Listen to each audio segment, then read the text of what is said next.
आज के टॉपिक की तरफ चलते हैं, जो कि एक व्यूअर ने कमेंट बॉक्स में मुझसे पूछा था। सवाल क्या है कि मेरी शादी 16 साल की लड़की से होनी है और मेरी उम्र 23 साल है और मैं हेल्दी भी हूँ। मुझे ये बताएं, क्या मेरी बीवी हम बिस्तरी सह पाएगी? यानी मैं इसके साथ हम बिस्तरी करूँ तो इसको ज्यादा तकलीफ तो नहीं झेलनी पड़ेगी, या मैं कुछ साल इंतजार कर लूँ? तो व्यूअर्स, जैसा कि हम जानते हैं कि सने बलोगत हमारे यहाँ 18 साल से राइज है, जो कि इंग्लिश कल्चर को अडॉप्ट करने की वजह से है। लेकिन शरीयत में सने बलोगत 13 साल से है, यानी लड़का और लड़की 13 साल की उम्र में शादी के काबिल हो जाते हैं और बच्चा पैदा करने के भी काबिल हो जाते हैं। लेकिन आजकल तो कुछ मजीद गर्म तासीर की अशिया खाने को मिलती है, जिनमें खासतौर पर ब्रायलर मुर्गी और इनके अंडे, जंक फूड यानी बर्गर, शॉर्मा, पिज्जा वगैरह, इनको खाने से बच्चे और भी ज्यादा जल्दी जवान हो रहे हैं। यानी आजकल 9-10 साल में भी लड़की को माहवारी स्टार्ट हो जाती है और वो उम्र से बड़ी दिखाई देती है। सवाल था, क्या मेरी कम उम्र बीवी हम बिस्तरी की तकलीफ बर्दाश्त कर सकती है? तो जवाब है, बिल्कुल कर सकती है। कम उम्र लड़की से शादी इसलिए भी दुरुस्त होती है कि औरतों की उम्र मर्दों के मुकाबले में जल्दी ढलती है और वो बुढ़ापे की तरफ मर्द के मुकाबले में जल्दी कदम रखती है।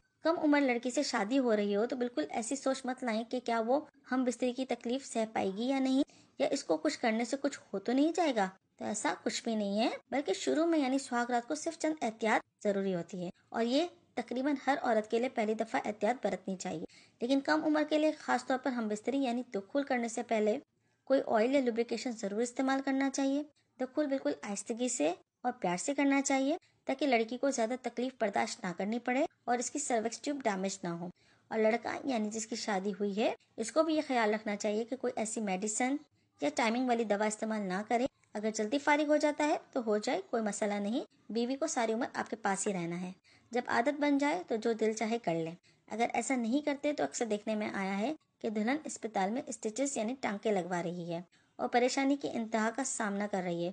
दूसरी जानिब घर वाले मेहमानों के परेशान कुन सवालों का जवाब दे रहे हैं और मेहमानों के सामने शर्मिंदगी उठा रहे हैं। लिहाजा ऐसी गलती हरगिज मत करें। और डॉगी स्टाइल में हमेशा अनकंफर्टेबल क्यों रहती है? इसको घोड़ी बनकर सेक्स करने से क्यों अच्छा महसूस नहीं होता? या काफ़ी औरतें घुटनों के बल घोड़ी बनकर सेक्स करने से क्यों नफरत करती हैं? इसकी साइकोलॉजिकल और फिजिकल क्या रीजंस होती हैं? यह हकीकत है कि ज़्यादातर औरतें इस पोजीशन को बिल्कुल पसंद नहीं करती। इसकी वजह क्या होती है? औरतें क्यों नहीं चाहती कि इनके साथ डॉगी स्टाइल में हम बिस्तरे की जाए? तो आज हम इसी टॉपिक पर बात करने वाले हैं। मैं बात कर रही थी कि ज़्यादातर फीमेल्स और लड़कियां घोड़ी बनकर सेक्स करना क्यों पसंद नहीं करती। तो डॉगी स्टाइल पर हर कोई कर सकता है, लेकिन ना करने की वजूहत औरत में अलग अलग होती हैं। कुछ औरतें जो है वो दर्द की वजह से इस पोजीशन को अवॉइड करती हैं, क्योंकि डीप पेनिस्ट्रेशन होने की वजह से नर्व ज़्यादा अंदर तक जाता है और इनके पेट का वजन नीचे की तरफ होने की वजह से इनकी बच्चादानी का रुख नीचे की तरफ हो जाता है और कई बार नर्व इस पर इस तरह टकरा जाता है कि औरत को शदीद दर्द होता है, या कई बार इनके रहम में सोजिश हो जाती है और वो इस पोजीशन में बहुत ज़्यादा तकलीफ महसूस करती है। इसलिए कभी भी वो डॉगी पोजीशन में सेक्स नहीं करती। बहुत बार औरत को बैक पेन या नेक पेन की वजह होती है, तो ये पोजीशन इनके लिए कंफर्टेबल नहीं होती। बहुत सारी औरतें ऐसी हैं जो कि इस बात से डरती हैं कि दुबर का मुंह बिल्कुल सामने आ जाएगा और मर्द का दिल कहीं इसमें पेनिस्ट्रेशन करने को ना हो जाए, तो ये भी डर है इस पोजीशन में होता है। ऐसे ही कुछ औरतें अपने प्राइवेट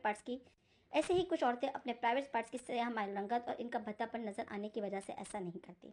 तो अब बात करते हैं साइकोलॉजिकल बेस पर। कुछ औरतें होती हैं जिनकी बॉडी ढीली पड़ चुकी है, पेट लटक चुका है, तो ऐसी औरतें अपने बॉडी शेप की वजह से ऐसा करने से अवॉइड करती हैं। बच्चा पैदा होने के बाद या कुछ उम्र ज़्यादा होने की वजह से ये औरतें इस पोजीशन में शर्मा जाती हैं कि मैं इस पोजीशन में शौहर को अच्छी नहीं लगूंगी। दूसरी बात, डॉगी स्टाइल में जिस तरह मर्द को बहुत ज़्यादा स्ट्रेंथ की ज़रूरत होती है, ऐसे ही औरत को भी इस पोजीशन में काफ़ी दिक्कत होती है। जो लोग थोड़े आलसी टाइप के होते हैं, यानी जिनको पोजीशन ट्राई करने का शौक नहीं होता, उनको बस सीधा लिटा दो, सेक्स कर लो, तो वो भी इस पोजीशन से अवॉइड करते हैं, क्योंकि वो खुद कुछ भी नहीं करेगी, बस मर्द सब कुछ करता रहे और अपना काम निकल कर फारिग हो। तो आलसी टाइप की सुस्त किस्म की औरतें डॉगी स्टाइल को पसंद नहीं करती। कुछ औरतें पुराने ख्यालात के होने की वजह से इस पोजीशन को अवॉइड करती हैं। इनको ऐसा करना थोड़ा घटियापन लग सकता है या ये करना अच्छा नहीं लगता। बस इनको नीचे लेटकर पेनिस्ट्रेशन करवाना ही ठीक लगता है। वो नई चीज़ों को नई तरीक़ों से आजमाना नहीं चाहते। इनको बस मशीनरी पोजीशन ही बेस्ट लगती है। बस सांप की तरह लेटे रहो, बिल्कुल हिलने जुलने की ज़रूरत नहीं।